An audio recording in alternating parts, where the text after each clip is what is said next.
Tell us how we got here. How did all this begin? What was the first moment of inspiration?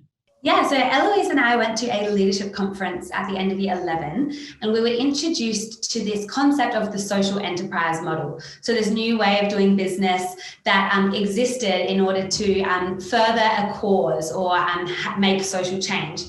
And so we started, brainstorming what sort of products or services could we apply to that model, and how could we associate it with a project or a cause that we were really passionate about.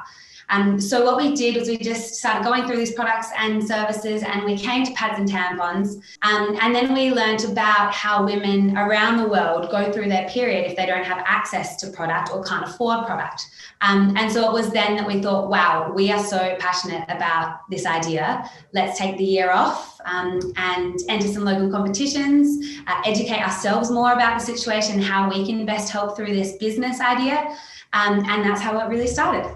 Eloise, business leaders globally are still recalculating what the purpose of their companies are.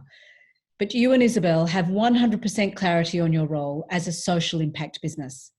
How do you describe that clarity? So we've been very lucky in that the why behind defining and producing our business was always clear. And our mission is to ensure that women around the world have access to appropriate and safe menstrual hygiene products. So that's why we started, because we knew that there was such an opportunity to take advantage of this huge market in Australia and reinvest a significant amount of money into bettering the access of product and lives of girls and just giving them a greater chance of graduating school.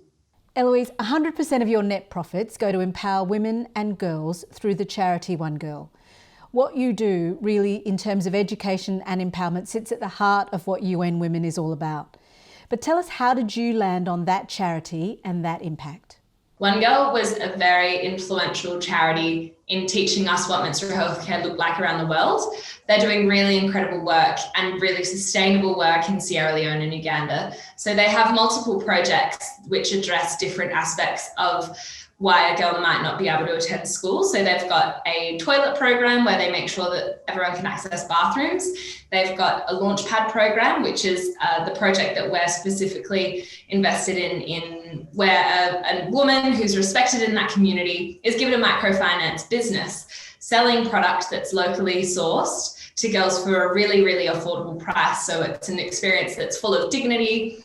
And these girls then also have something that they can use to then attend school. And likewise, we have those similar relationships with other Australian charities who we work with. And it's really important for us that it's very well thought through, very culturally appropriate, because menstruation is quite culturally different around the world. So we're grateful that they have that approach.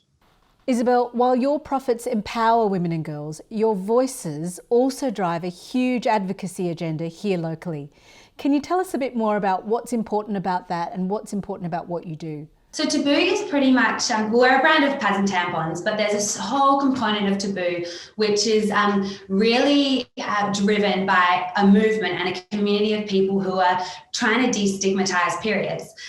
So a lot of our advocacy is about opening up that conversation very confidently, inviting men, women, people of all ages and genders to this table to talk about why this is an issue, why we need to respect periods and make sure people feel respected to do with their period and be able to celebrate their period instead of feeling shamed by it. But also we have a huge focus on education, and that's for students in Australia. And while that has a purpose of giving them the confidence to say, oh, this is an amazing thing that my body can do, it demonstrates strength and it's a powerful process instead of feeling shamed about it. But also opening their eyes to the global perspective, knowing that women around the world do have to drop out of school and can't be employed because of their period in some places. And that's a huge issue that's driving gender inequality as well as the poverty cycle.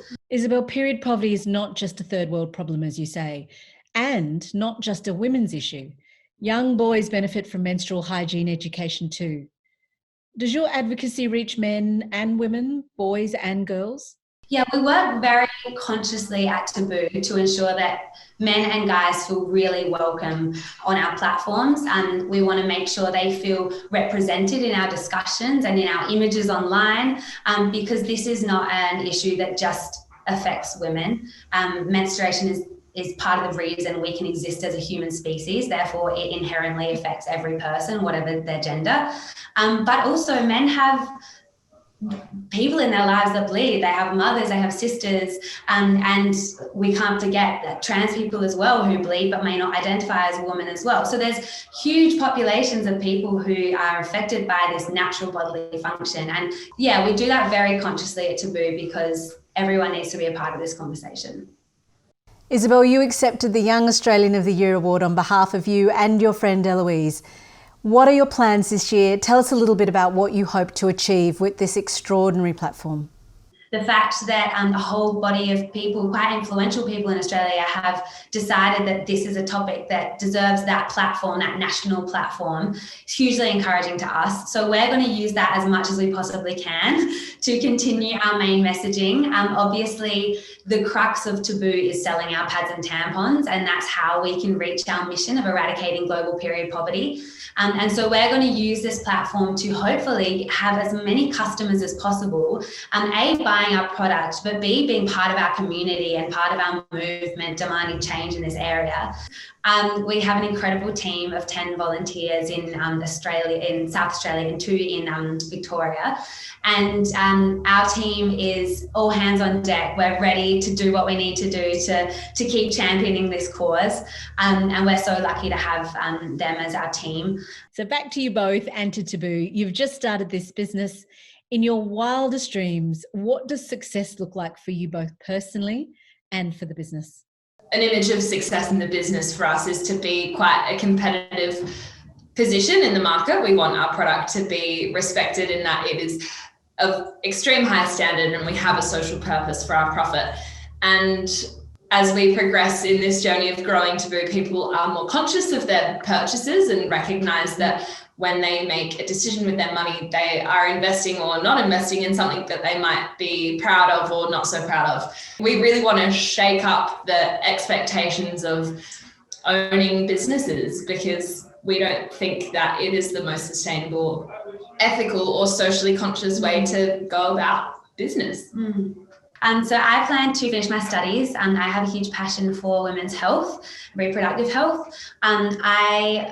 I love the educational aspect to Taboo. I love that we can provide a safe space for people to ask questions about their reproductive health and their menstrual experience, but also share their experiences with other people to teach them as well. So I'm really excited and pumped to educate myself more and more about menstrual health, reproductive health, and kind of everything in between. But also continue to grow this community of people who are teaching each other and not afraid to ask questions, not afraid to share their experiences. Thank you so much. Have a great day. I'll speak to you again. Yeah.